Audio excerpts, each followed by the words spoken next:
আপনাকে জিততেই হবে, আপনাকে দেখাতেই হবে শহীদ রাষ্ট্রপতি জিয়াউর রহমান আমাদের আপসীন নেত্রী বেগম খালেদা জিয়ার সন্তান। আমাদের যারা বয়োজ্যেষ্ঠ তারা সবচেয়ে বেশি ইয়াং, তারাই সবচেয়ে বড় যুবক। আমি বিশ্বাস করি এই বাংলাদেশ উঠে দাঁড়াবে, ঘুরে দাঁড়াইতেই হবে বাংলাদেশকে। এই বাংলাদেশ কেন ঘুরে দাঁড়াবে আর প্রমাণ দিচ্ছি আপনাকে। একটা কথা আছে, যুদ্ধের সময় বুড়োরা কথা বলে বা যাদের বয়স বেশি তারা কথা বলে, আর ইয়াংরা যারা যুবক তারা মরে। কিন্তু আমাদের দলে এই যে দল বিএনপির যে দলটা, এই দলটা কি আপনারা তা দেখেছেন? আপনারা দেখেছেন এখানে উপবিষ্ট যারা আছেন তাদেরকে জেলে যেতে দেখেছেন, তাদেরকে অত্যাচারিত হতে দেখেছেন। আমাদের যারা বয়োজ্যেষ্ঠ তারা সবচেয়ে বেশি ইয়াং, তারাই সবচেয়ে বড় যুবক। আমাদের সবচেয়ে ভালো বিষয় হচ্ছে এই বিএনপির প্রত্যেকটা শ্রেণীর প্রত্যেকে সবাই ভিতর থেকে যুবক। এখন আমি যেটা বলতে চাই, আমি আমার কালচারাল ফিল্ডের একটু কথা বলতে চাই। নতুন করে কথা মনে আছে আপনাদের? নতুন করে কথা শহীদ রাষ্ট্রপতি জিয়াউর রহমান তৈরি করেছিলেন, সেটি বন্ধ হয়ে গেছে।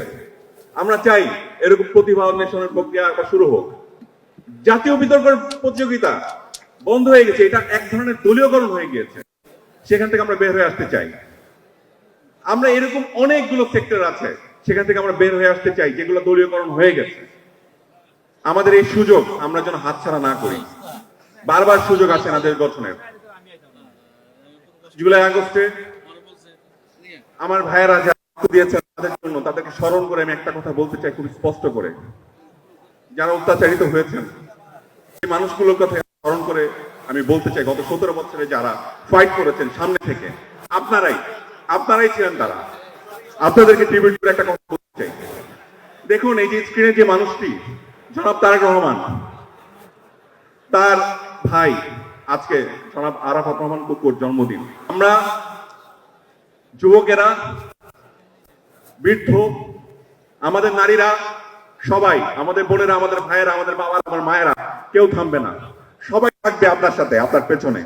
আপনাকে সামনে থেকে নেতৃত্ব দিতেই হবে, আপনাকে জিততেই হবে, আপনাকে দেখাতেই হবে শহীদ রাষ্ট্রপতি জিয়াউর রহমান আমাদের আপসীন নেত্রী বেগম খালেদা জিয়ার সন্তান। আমি ইমোশনাল জায়গা থেকে একটা কথা বলি। আমার ব্যক্তিগত অভিজ্ঞতায় অনেক কিছু দেখা হয়েছে এই 24শে জুলাইয়ের পরে। অনেকে অনেক আশ্বাস দিয়েছেন, অনেক কথা বলেছেন, এটা করা উচিত, ওটা করা উচিত, কিছু হলে বিএনপিকে দোষ দেওয়া, অনেক কিছুই আছে। সবচেয়ে বড় দল, দোষ তো আসবেই, আমরা তো অভিভাবক, তাই না? এটা আসতেই পারে। কিন্তু দেখেন একটা রূপরেখা, আগামীর বাংলাদেশ কিভাবে চলবে এটা কয়টা দল দেখাতে পারছে, এটা অন্যান্য বক্তারাও বলে যাচ্ছেন। কিন্তু সত্যি কথার অর্থে আপনারা একটু ভেবে দেখুন তো, এটা কয়জন বলতে পারছে? কয়টা দল থেকে এটা আসছে? এই দল থেকে আসছে। পলিসি মেকিং এর জায়গায় যেভাবে কাজ হচ্ছে এবং অন্যান্য প্রফেশনের জায়গাতে যেভাবে কাজ হচ্ছে, আমি বিনীতভাবে অনুরোধ করব 31 দফা নিয়ে আপনারা সিরিয়াসলি যেভাবে আপনারা ওয়ার্ক করছেন সেটা সফল করার জন্য আমরা সবাই সাহায্য করি। এবং আমরা ব্যক্তিগত পর্যায়ে মানুষ হিসাবে আপনাদের সবার কাছে আমার ব্যক্তিগত অনুরোধ, আপনারা যার যার জায়গা থেকে সৎ হন, অন্তত দিনে একটা ভালো কাজ করুন। একটা ভালো কাজ করুন দিনে, যথেষ্ট। আপনার দলের কথা, আপনার সবার কথা চারিদিকে ছড়িয়ে যাবে।